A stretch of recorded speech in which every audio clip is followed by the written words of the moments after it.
everyone, we're here at Solana Breakpoint and I'm joined by Emon Motamedi, who's the head of Solana Incubator at Solana Labs. Emon, thanks so much for coming. Thank you for having me, Rachel. Really happy to be here. So let's just start with some basics. Tell me a bit more about Solana Incubator and the programs that you run.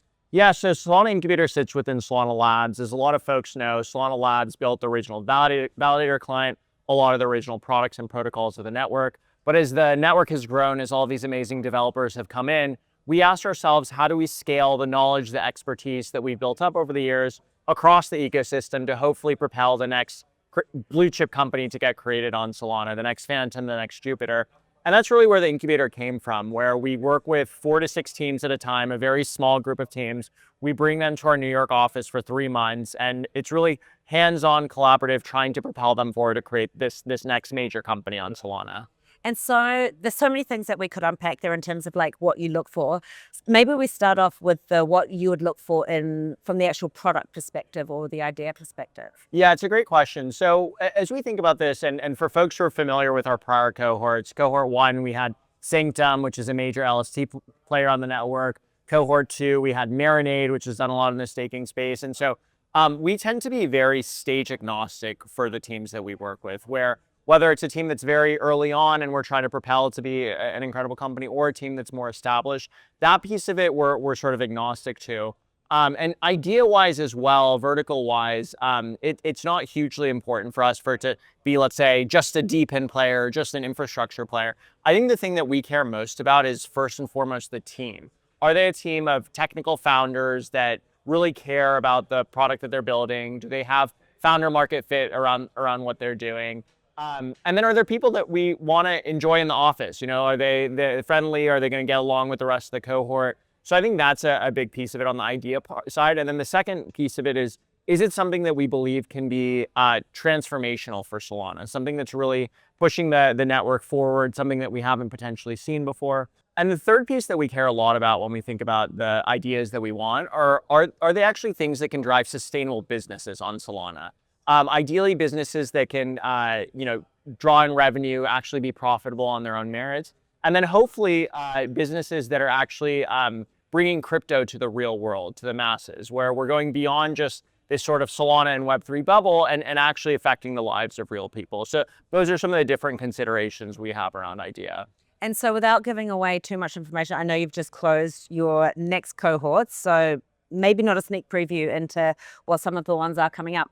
But staying for a little bit longer on the founder piece and the teams piece, how do you then train them or take them to that next level? Because obviously being a startup at early stage is different to taking it then to the 100%. And I will say, so we actually recently announced cohort 4 applications. So if people are interested, they can still go ahead and apply. I think the application deadline is December 19th. So if folks want to get their application in before then, they're able to.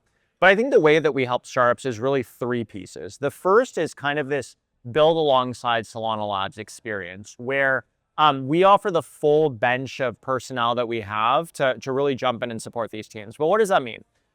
So we meet with every team on Monday to understand what are the things, the major challenges you have going on that week. So for one team, they might say, we're working through user experience design this week, and we'll bring in the head of design at Solana Labs to jump into their Figma to leave feedback on what their design is. Another team might say, we're working through our marketing strategy. So on a Monday, our head of marketing might go in, talk to them about what they're trying to do. Maybe on Tuesday, we have a document that we're working through with them. And then on Wednesday, we're actually thinking about how to execute that strategy. And so it's really hands-on kind of building alongside Solana Labs as that first piece.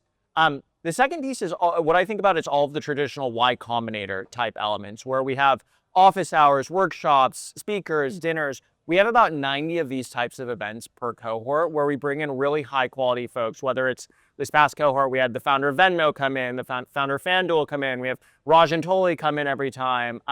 We also bring in all the major VCs, the capital allocators. And so you really create this experience of being at the nexus of the Solana ecosystem and getting to meet with some of the top folks. And then I think the final piece is what I think of as the cohort camaraderie, where you're in a room building with the top founders in the ecosystem, back to back with them. Above you, you have Solana Labs, Solana Foundation, and ON's on that floor. Below you, you have the ecosystem floor.